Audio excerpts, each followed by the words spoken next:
Chapter हमने सांख्यिकी शुरू किया था आपका, जिसमें पहला लेक्चर हमने भेजा था। इसमें हमने आपको बताया था कि थोड़ा सा प्रारंभिक जानकारी दी थी कि किस तरह से आंकड़े अगर अवर्गीकृत हों तो किस तरह से हम माध्यिका ज्ञात करते हैं। और इसके साथ ये बताया था सांख्यिकी का तात्पर्य क्या है, आंकड़े क्या होते हैं, इन सारी चीज़ों के बारे में आपको हमने बताया था। उसमें एक चीज़ हमने ये आपको बताया था कि माध्यिका निकालने के लिए सबसे पहले हम आंकड़ों को आरोही या अवरोही क्रम में व्यवस्थित करते हैं। किसी लड़की ने मुझसे पूछा था कि चाहे आरोही करें या अवरोही। हाँ बेटा, चाहे आरोही क्रम व्यवस्थित करिए चाहे अवरोही, लेकिन बिना क्रम व्यवस्थित किए अगर आप माध्यिका निकालेंगे तो आपका उत्तर कभी नहीं आएगा। तो इसलिए सबसे पहले जब माध्यिका ज्ञात करते हैं तो उसे हम आरोही या अवरोही क्रम में व्यवस्थित करते हैं।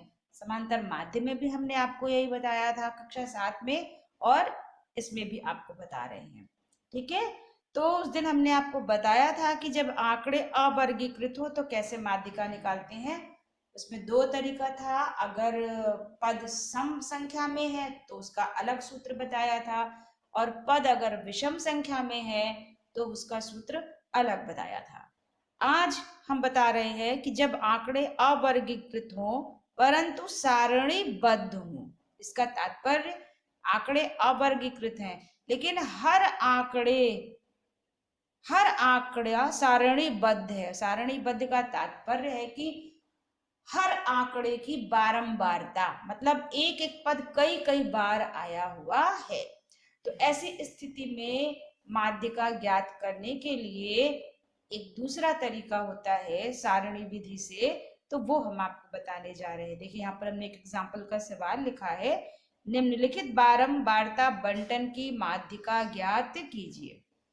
ये एक सवाल दिया हुआ है, पद दिया रहेगा, उसकी बारंबारता। बारंबारता का तात्पर्य है कि वो पद उतनी बार आया है। जैसे ये पद है दो, दो की बारंबारता क्या है? 3, यानी दो 3 बार आया है, दो दो दो इस तरह से करके।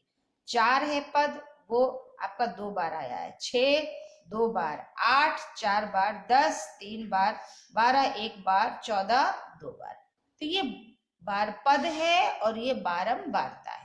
अब इसकी माध्यिका ज्ञात करने के लिए सबसे पहले जब आंकड़े अवर्गीकृत होते हैं और सारणीबद्ध होते हैं तो उसकी माध्यिका ज्ञात करने के लिए सबसे पहले हमें संचयी बारंबारता ज्ञात करनी पड़ती है। संचयी बारंबारता कैसे निकालते हैं उसको ध्यान से देखिएगा, बहुत सरल है, कोई डिफिकल्टी नहीं है। तो सबसे पहले ये सॉल्यूशन है आपका। सॉल्यूशन में सबसे पहले आंकड़ों की संचयी बारंबारता सारणी। सबसे पहले आपको ये सारणी इस तरह से बनानी होगी। ठीक है, जैसे हमने ये आपको बनाई है, हाथ से बनाइए, आप लोग स्केल से बनाइएगा। ठीक है, एक पहला पद वाला क्रम होगा, दूसरा कॉलम बारंबारता का होगा, तीसरा संचयी बारंबारता का होगा। अब संचयी बारंबारता निकलेगी कैसे, अब ये देखिए। पहले पद की जो बारंबारता है वही पहले पद की संचयी बारंबारता भी हो जाएगी। पहले पद की बारंबारता भी संचयी, पहले पद की जो बारंबारता है वही संचयी बारंबारता हो जाएगी। अब अगले पद की संचयी बारंबारता क्या होगी, तो ये पद की 4 की, तो इसकी जो बारंबारता है उसको इसमें जोड़ेंगे, यानी कि 3 प्लस ये 3, ये वाली संचयी बारंबारता और दूसरे वाले पद की बारंबारता को हम जोड़ देंगे तो क्या हो जाएगा 5। अब तीसरे वाले पद की संचयी बारंबारता, तो दूसरे वाले पद की जो संचयी बारंबारता है वो और तीसरा वाला पद लेकर के जोड़ देंगे तो कितना हो गया ये 7। अब अगले पद की बारंबारता के लिए, संचयी बारंबारता के लिए, उसके पहले वाले पद की संचयी बारंबारता और इस पद की बारंबारता जोड़ दीजिए, कितना हो गया 11। अब अगले पद के लिए उसके पहले वाले पद की संचयी बारंबारता और इस पद की बारंबारता को जोड़ दीजिए, कितना हो गया? 14। ठीक, अब अगले पद की संचयी बारंबारता के लिए उसके ठीक पहले वाले पद की संचयी बारंबारता और इस पद की बारंबारता 1, कितना हो गया? 15। अब इस पद की संचयी बारंबारता के लिए इस वाले पद की इसके ठीक पहले वाले की संचयी बारंबारता और इस पद की बारंबारता जोड़ देंगे तो कितना हो जाएगा? 17। अभी हमें पता कैसे चले कि हमने ये जो संचयी बारंबारता सारणी बनाई है ये सही है या गलत? सिंपल सा तरीका है कि ये बारंबारता को आप जोड़ दीजिए। 3 2 5 2 7 4 11 3 14 1 15 और 2 17। इस पद की बारंबारता का योग अगर अंतिम पद की संचयी बारंबारता के बराबर आ रहा है ये और ये, इसका मतलब है कि आपकी सारणी सही बनी हुई है।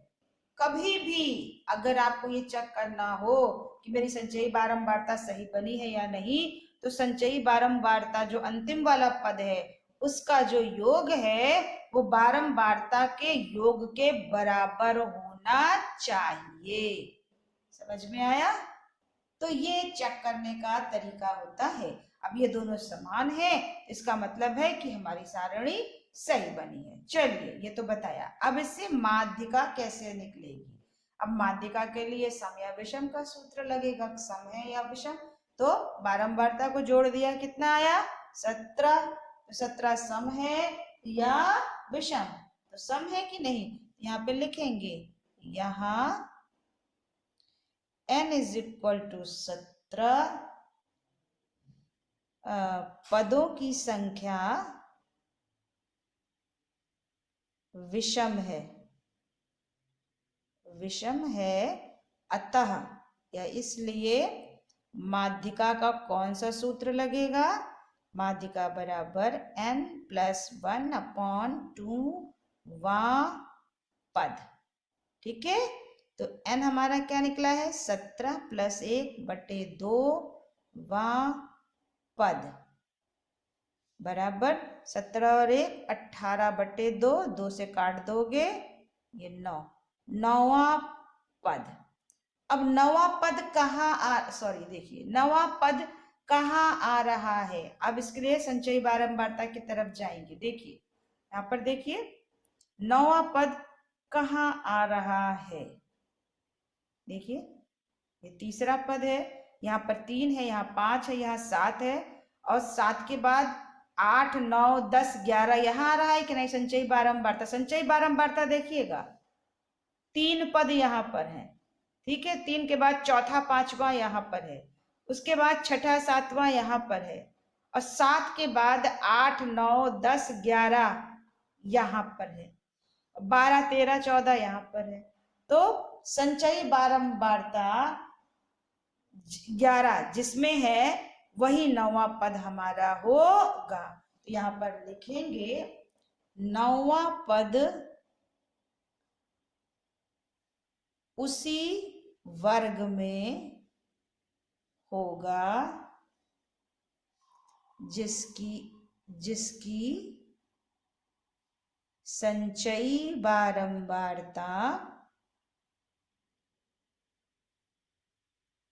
11 है। ध्यान से देखो बेटा, हमारा 9वां पद हम कहाँ से लें, किसमें से लें, कैसे जानेंगे?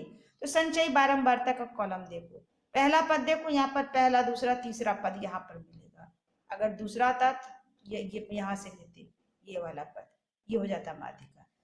तो हमारा 9वां पद है, तो यहाँ 3 पद तो यहाँ हो गए, चौथा पांचवा यहाँ हो गया। ठीक, 5 के बाद 6 7 यहाँ हो गया और 7 के बाद 8 9 10 11 यहाँ पर 4 पद है। अगर 8वां होता तो भी ये पद लेते, 9वां होता तो भी पद लेते, 10वां होता तब भी ये पद लेते, 11वां होता तो भी ये पद लेते।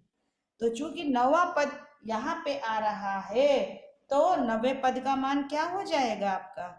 9वें पद का मान, पद लेना है, यहाँ पे पद है, सॉरी यहाँ पे पद है, देख लीजिए पद, बारंबारता वाला मत ले लीजिएगा आप।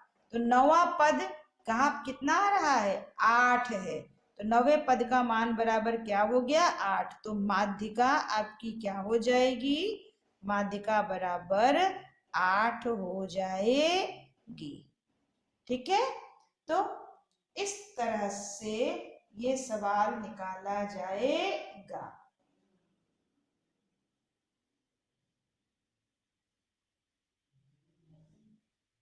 चलिए एक सवाल और आपको बताते हैं, तो आपको आसानी से समझ में आ जाएगा। एग्जाम्पल दूसरा ही है, आपके किताब का ही है, और जो है हम बना दे रहे हैं इस तरह से।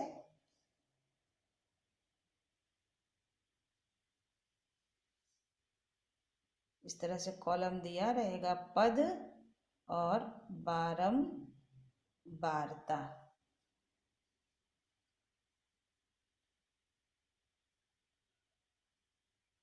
ठीक है, ये पद 12, 13, 14, 15 और 16।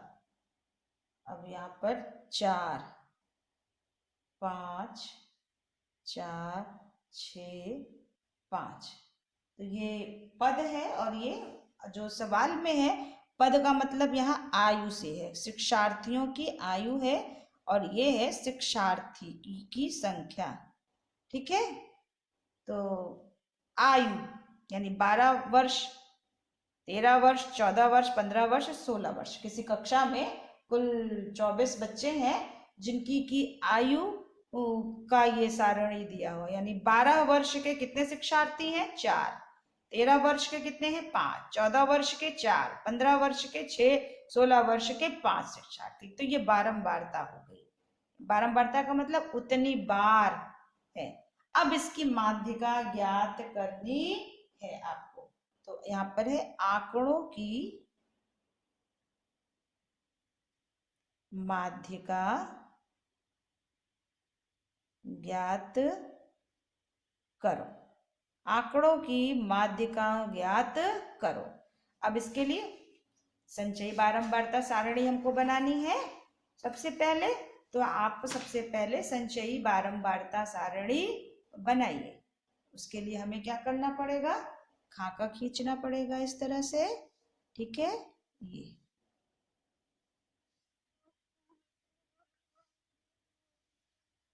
यहाँ पर आपका हो गया आयु या पद, जिसको आप हमने लिखा है। ठीक है, यहाँ पर है शिक्षार्थी या बारंबारता।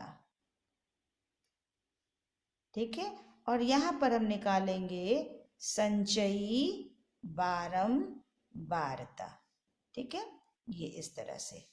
अब एक एक करके पदों को हम लिखेंगे। आपका पद है 12, 13, 14, 15 और 16। अब इन शिक्षार्थियों की संख्या 4, 5, 4, 6, 5।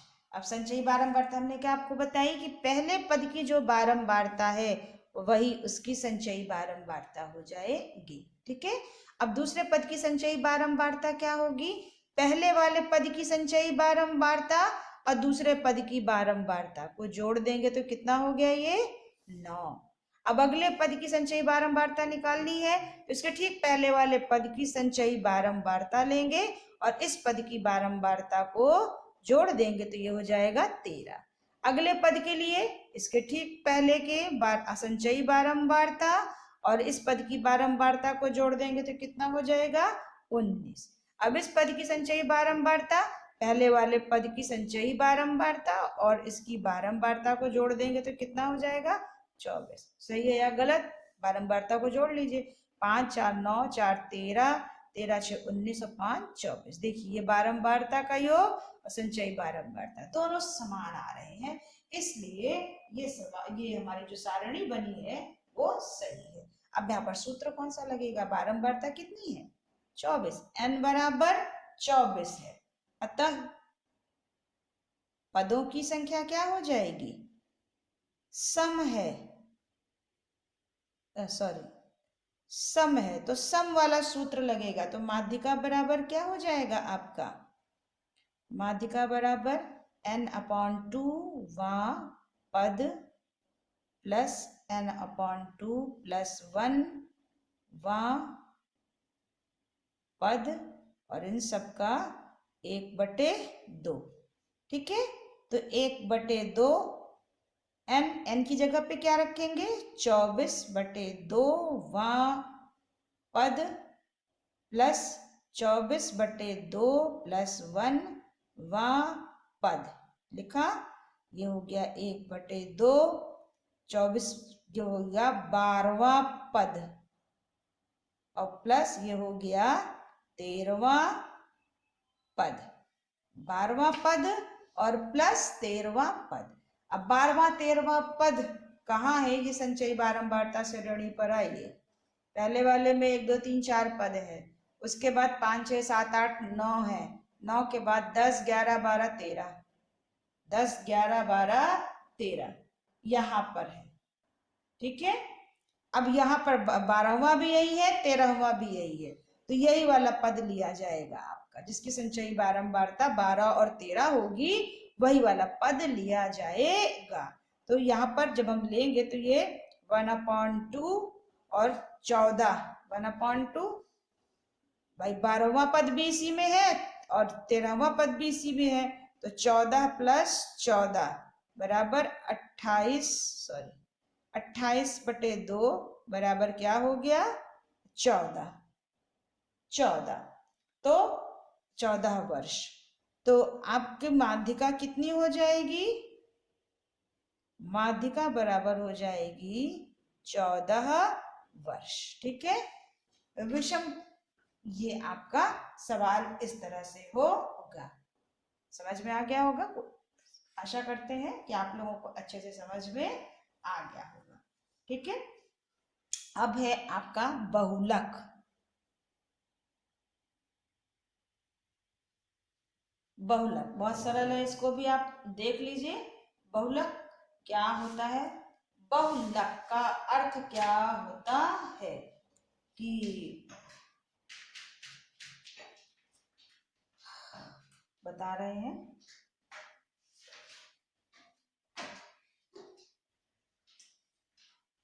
बहुलक क्या होता है? ध्यान से देखिए, बहुत सरल है। दिए गए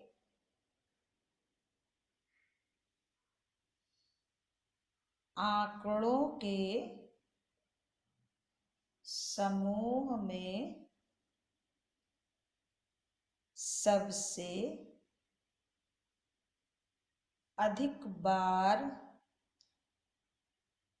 आने वाले पद को बहुलक कहते हैं।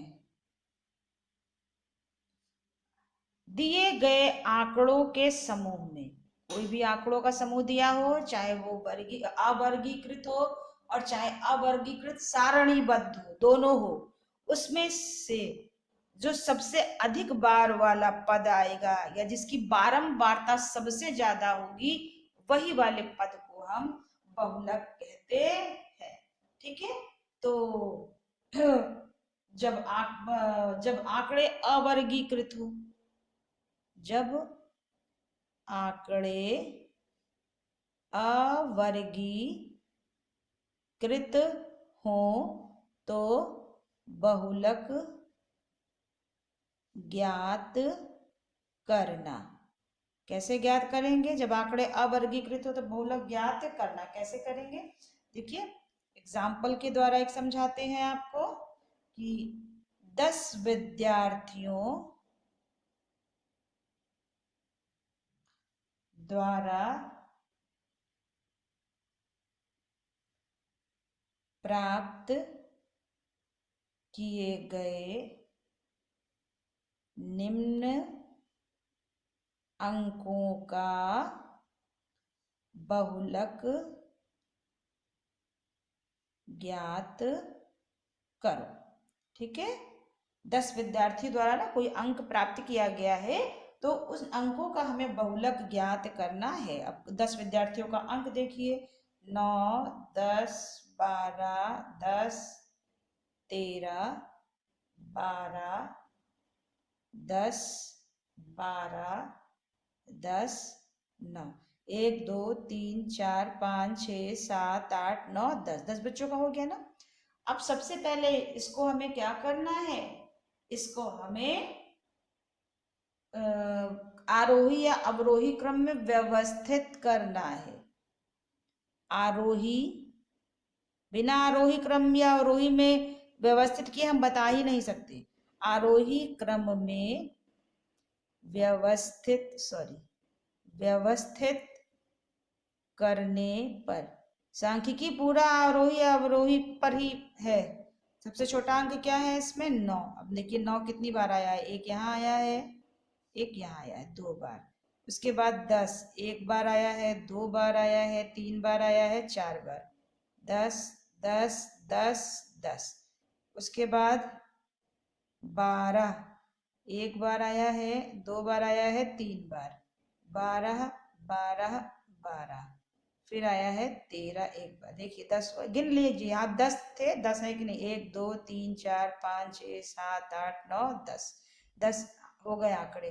अब इसमें कौन सा पद सबसे अधिक बार आया है, देखेंगे तो 10 आया है 4 बार ना, तो बहुलक हमारा क्या हो गया आपका, बहुलक हो गया आपका 10। इस तरह से जो पद सबसे ज्यादा बार आएगा वही बहुलक होगा, ठीक है। तो इस तरह से, और इसी तरह से बारंबारता सारणी बनी होगी तो उसमें देख लीजिएगा, जिस पद की बारंबारता सबसे ज्यादा होगी और वही पद बहुलक हो जाएगा। तो एक हम बता देते हैं, जैसे इस तरह से दूसरा एग्जाम्पल है, आप लोगों को दिक्कत ना हो, बाद में ये ना कहें कि समझ में नहीं आया मैम। इस तरह से ये पद है और ये बारंबारता है। तो इस तरह से देखिए 12, 16, 20, 24, 28, इसकी बारंबारता है 4, 10, 14, 20, 6, ठीक है। ये इस तरह से है, आंकड़े अवर्गीकृत किंतु सारणीबद्ध है। अब इसमें बहुलक बताना है हमको, तो अब देखिए कि पहले तो सबसे ज्यादा बारंबारता कौन सी है, 4, 10, 14, 20, 6 में सबसे बड़ा क्या है, 20 है। 20 सबसे ज्यादा बारंबारता, और 20 बारंबारता किस पद की है, 24 की है। तो बहुलक हमारा कौन सा हो गया, कौन सा पद हो गया, 24, क्योंकि इसी पद की बारंबारता सबसे ज्यादा है, इसलिए हमारा बहुलक 24 हो गया, ठीक है बेटा। तो आज के लिए हम इतना ही करते हैं, 15A 15B आप लोग लगा लीजिएगा, इसके बाद हम दूसरा आपका ये चैप्टर